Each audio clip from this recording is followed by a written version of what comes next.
Welcome to session 74 of the Bible in a Year commentary. If you started this series on the 1st of January, then today should be the 15th of March. Today we'll be looking at Judges 13 to 15 and Psalm 74. But so far in Judges, we've read through the introduction that sets the cycle for the rest of the book. The Israelites failed to remove the other nations from the land completely when they conquered it. Because of this, these other nations led the Israelites to turn away from God. This created a cycle. The Israelites would turn away from God and his protection.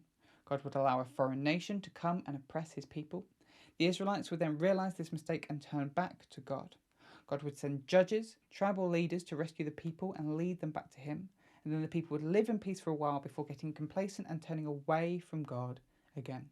We then read through the first few iterations of the cycle with judges Othniel, Ehud and Shamgar.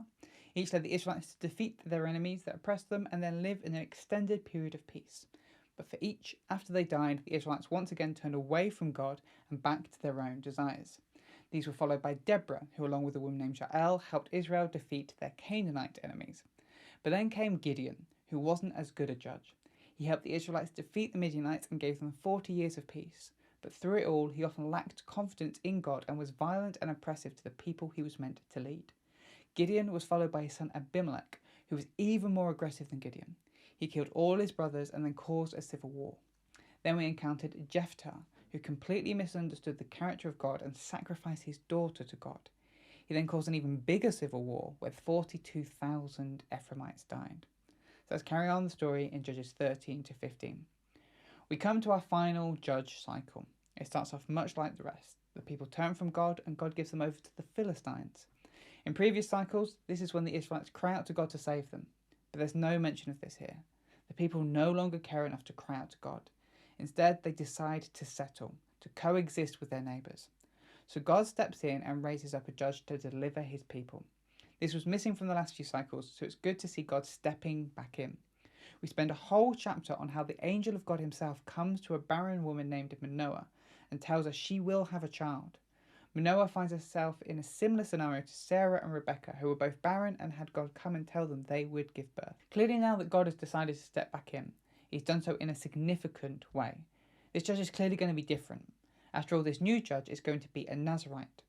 The Nazarites are described in Numbers 6. They are people that have made a vow to God to dedicate their lives to him. They do not drink, they do not cut their hair, and they never touch a dead body. So already we have high hopes for this new judge. Clearly he's going to deliver the Israelites from the Philistines and make everything right again. This is what we're meant to expect. Particularly when after the child is born and named Samson, we see the Spirit of the Lord begins to stir in him. Instead, the very first thing we see Samson do is decide to marry a Philistine woman.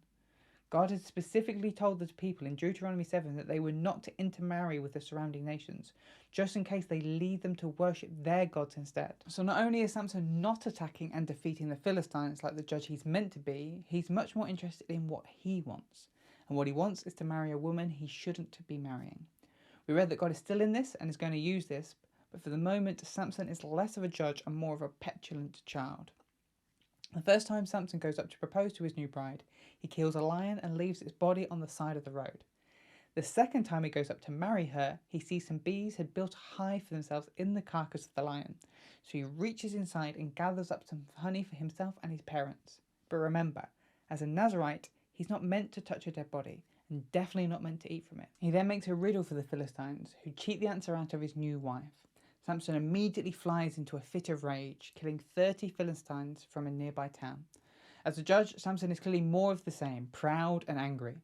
But God is still using this to damage the relationship between the Israelites and the Philistines so he can deliver the people from their oppression. We see this continue as Samson storms off and then later comes back for his wife. Finding out that his wife had remarried, he sets fire to the Philistine crops, who in return kill his wife and her father. The Philistines then attack Judah in retaliation. Eventually, Samson comes down and fights the Philistines, killing 1,000 men. What we're meant to take from these stories so far is Samson is a terrible judge. He's petulant, aggressive and selfish. He ignores the vows over his life and does what he wants.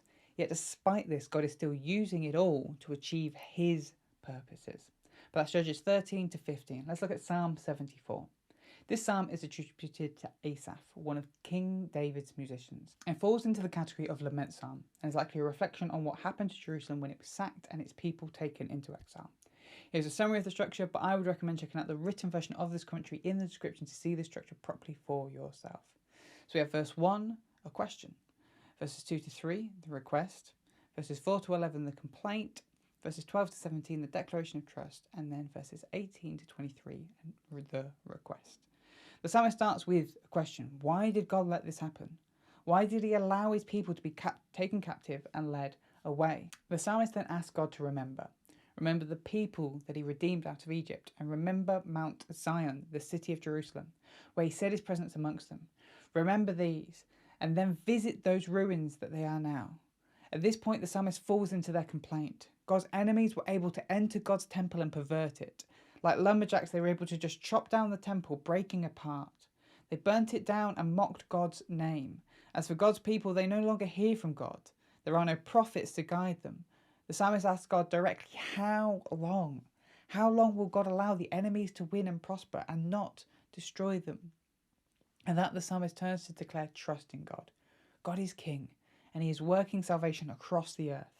He divided up the chaotic seas and crushed the heads of the most chaotic beings imaginable. The Leviathan was a great sea beast that was the embodiment of chaos. In the mythologies of the neighbouring nations, it waged war against gods and gave them a run for their money. But the God of Israel merely crushes the head of this great beast and feeds its corpse to wild animals. He causes some streams to flow and others to dry up. Why? Because it's all his. The day and the night, the heaven and the earth, he made them all and he orders them all. So now, from a place of confidence, the psalmist brings a new request to God. They ask that God remembers how the enemies have scoffed and cursed God. They ask him to not let his people be overcome by the wicked or leave them in their suffering. Instead, they call God to uphold the covenant he made with his people, because the places they currently find themselves are dark and full of violence. Once again, be the God of the poor and the needy. Arise, O God, and defeat your enemies. The psalmist has seen their nation destroyed and their people taken captive. The temple itself is defiled and torn down. They have every reason to turn their back on God and assume he doesn't exist. Instead, they hold on to the fact that God is in control and still king over all the earth. Thanks for joining us today. Take a moment to reflect on what you've read and share your thoughts or questions below. If you're watching in the future, then you can click here for the next session, or you can find the full playlist just down here. To receive these daily commentaries in your email inbox, subscribe via the link in the description below. Have a great day, and I'll see you tomorrow.